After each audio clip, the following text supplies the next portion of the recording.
was sitting to meditate, and I was thinking about a family friend. My best friend growing up had just a year before lost her brother. Um, and her mom obviously were still quite sad about that.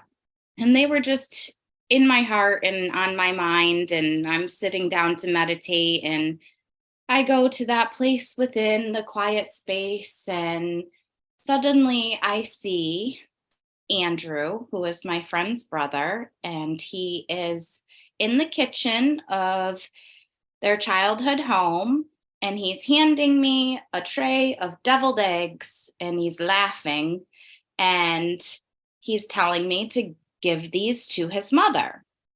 And I'm thinking, that's weird. Why would I have that vision? What does this mean? And so I called my friend, and I was just telling her, so this happened to me, and I'm just really unsure if it's anything worth sharing.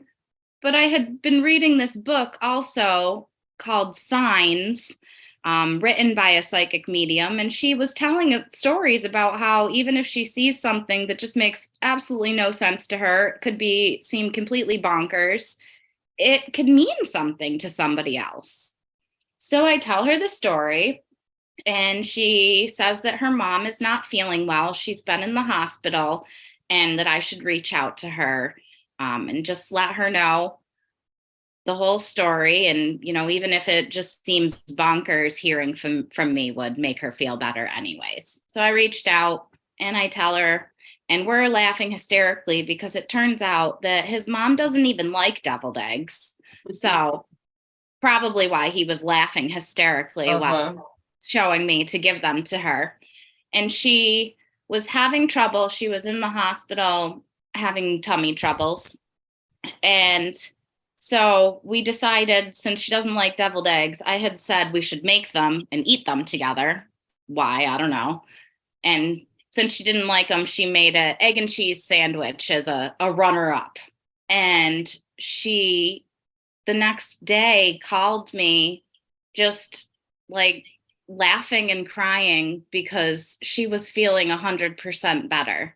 And she just couldn't believe that this was the case after nearly a week in the hospital and just feeling so miserable. And just having that, she felt like having that connection to her son as well was just a miracle. And so that silly bonkers vision that I maybe wouldn't have shared if I didn't read that book or think of something else, and it just made all the difference.